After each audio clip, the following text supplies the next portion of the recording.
नमस्कार, मैं गौरव लाल आपके अपने जीटेट यूट्यूब चैनल में हार्दिक स्वागत करता हूं। पिछले वीडियोज़ में मैंने एनसीएफ के बारे में अध्ययन किया था। आज मैं एनसीएफ से संबंधित कुछ प्रश्नों के संग्रह को प्रस्तुत कर रहा हूं, जो बार बार सभी टीचिंग्स एग्जाम में पूछे जाते हैं।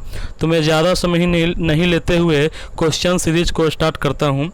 और हाँ, अभी तक आपने मेरे चैनल को लाइक और सब्सक्राइब नहीं किया हो तो प्लीज़ कर दें, ताकि मेरे द्वारा दिया गया जानकारी आप लोगों तक आसानी से पहुंच पाए। तो पहला क्वेश्चन के तरफ ध्यान देते हुए आगे बढ़ते हुए पहला क्वेश्चन कह रहा है, राष्ट्रीय पाठचर्या 2005 की रूपरेखा के आधारभूत सिद्धांतों में निम्नलिखित में से कौन सा भाग सम्मिलित नहीं है। पहला ऑप्शन है अच्छी बाह्य परीक्षाओं का आयोजन करना, ये तो एनसीएफ कहता है। दूसरा ऑप्शन है रटने को महत्व प्रदान करना, ये एनसीएफ नहीं कहता है। एनसीएफ बोलता है रट्टाफिकेशन को दूर करने के लिए, इसलिए ये बाकी तीन ऑप्शन गलत हो जाएगा और ये बी नंबर सही हो जाएगा। आगे देखते हैं। दूसरा नंबर क्वेश्चन है, राष्ट्रीय पाठचर्या की रूपरेखा 2005 के अनुसार गणित शिक्षण का मुख्य उद्देश्य क्या होना चाहिए। पहला नंबर ऑप्शन है बच्चों को अंक गणित का ज्ञान देना। दूसरा नंबर क्वेश्चन है बच्चों में गणित के प्रति रुचि उत्पन्न करना, ये भी सही है, पहला नंबर भी सही है। तीसरा नंबर है बच्चों के तार्किक चिंतन तथा समस्या समाधान योग्यता का विकास करना, ये भी सही है। बच्चों का संवेगात्मक विकास करना, ये भी सही है। लेकिन आपको इन चारों ऑप्शन में सबसे बेस्ट ऑप्शन चुनना है, तो सबसे बेस्ट ऑप्शन है सी नंबर, बच्चों में तार्किक चिंतन तथा समस्या समाधान योग्यता का विकास करना, इसलिए ये नंबर सी नंबर सही हो जाएगा। आगे देखते हैं। तीसरा नंबर क्वेश्चन, राष्ट्रीय पाठचर्या रूपरेखा 2005 में गुणवत्ता आयाम शीर्षक के अंतर्गत अधिक महत्व दिया गया है। पहला नंबर है भौतिक संसाधनों को। दूसरा नंबर है शिक्षित एवं अभिप्रेरित को। तीसरा नंबर है बालकों के लिए ज्ञान के संदर्भ में संचरित अनुभवों को कि बालक अपने अनुभव का अच्छे तरह से उपयोग कर पाएगा, इसलिए बाकी सब गलत हो गया और ये सही हो गया, सी नंबर।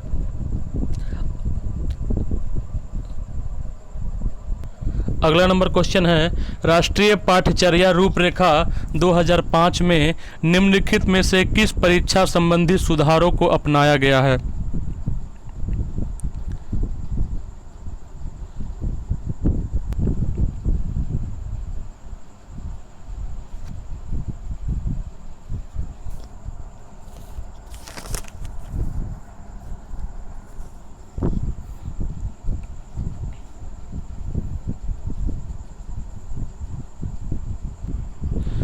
राष्ट्रीय पाठचर्या रूपरेखा एनसीएफ 2005 के अंतर्गत परीक्षा सुधारों में निम्नलिखित में से किस सुधार को सुझाया गया है। पहला है खुली पुस्तक परीक्षा।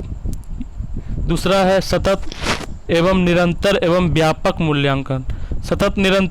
निरंतर एवं व्यापक मूल्यांकन, एनसीएफ इसी की बात करता है, ये सही हो जाएगा, बाकी सब गलत हो जाएगा, यानी कि बी नंबर ऑप्शन सही हो जाएगा।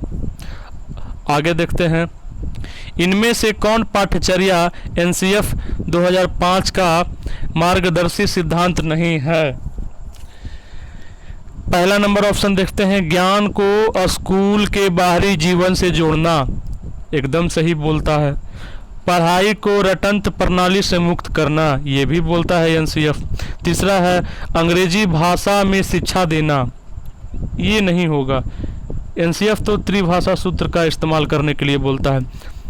कोई बच्चा हिंदी में बोलता है, कोई बच्चा इंग्लिश में बोलता है, कोई बच्चा गुजराती में बोलता है, तो ये ज़रूरी है कि बच्चे का जो ज्ञान हो मातृभाषा से स्टार्ट हो, इसलिए सी नंबर ऑप्शन नहीं होगा, ये सी नंबर करेक्ट ऑप्शन हो गया, बाकी सब गलत हो गया। आगे देखते हैं। राष्ट्रीय पाठचर्या की रूपरेखा 2005 दस्तावेज में भाषा के लिए निहित है। पहला नंबर ऑप्शन है एक भाषा, दुई भाषा, तीन भाषा, बहुभाषा। एनसीएफ तीन भाषा की बात करता है, इसलिए त्रिभाषा सूत्र का इस्तेमाल करने की बात करता है, इसलिए बाकी सब ऑप्शन गलत हो गया, ये सही हो गया। आगे देखते हैं। एनसीएफ 2005 की संस्तुतियों के अनुसार कक्षा 1 एवं कक्षा 2 के विद्यार्थियों के लिए मूल्यांकन का तरीका होना चाहिए। यानी कि ये प्राइमरी बच्चे की बात कर रहा है। तो पहला नंबर ऑप्शन है लिखित परीक्षा के आधार पर। जब प्राइमरी बच्चा है तो लिखित परीक्षा के आधार पर कैसे हो सकता है, इसलिए ये गलत हो गया।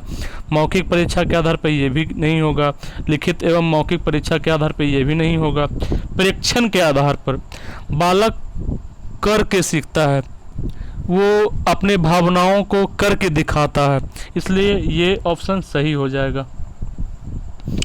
अगला है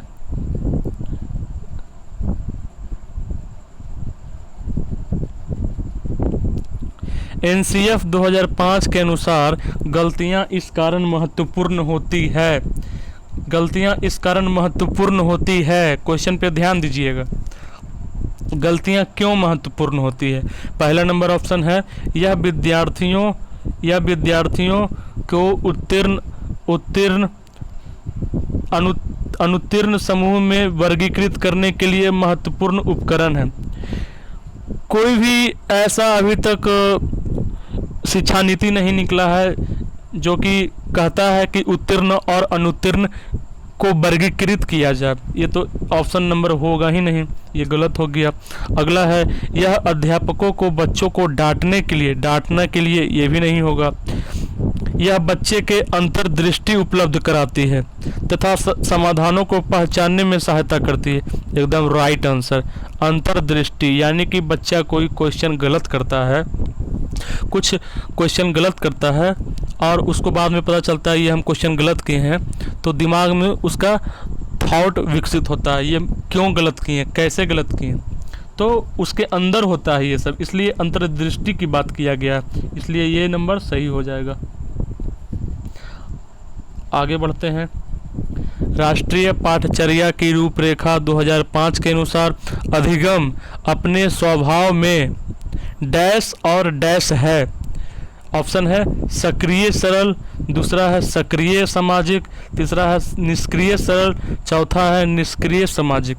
तो इसका सरल ऑप्शन है एकदम सक्रिय और सामाजिक, क्योंकि बालक जो है हमेशा एक्टिव रह के समाज के साथ इंटरेक्ट करके कोई भी चीज़ को सीखता है, इसलिए ऑप्शन नंबर बी होगा। अगला क्वेश्चन है एनसीएफ 2005 के संबंध में निम्नलिखित में कौन सा कथन सही है? पहला है यह भारत की विद्यालयी शिक्षा के संबंध में एक संवैधानिक संशोधन है। दूसरा है यह एनसीईआरटी के द्वारा तैयार किया दस्तावेज है, एकदम सही, जो भारत की विद्यालयी शिक्षा के संबंध में संस्तुतियां प्रस्तुत करता है, ये इसी की तो बात करता है एनसीएफ। एनसीईआरटी के द्वारा तैयार किया गया है, इसलिए ये ऑप्शन सही हो जाएगा। तो दोस्तों आज के लिए इतना ही, आगे मेरे चैनल पे बने रहिए और मेरे द्वारा दिया गया जानकारी को प्राप्त करिए। बहुत बहुत धन्यवाद।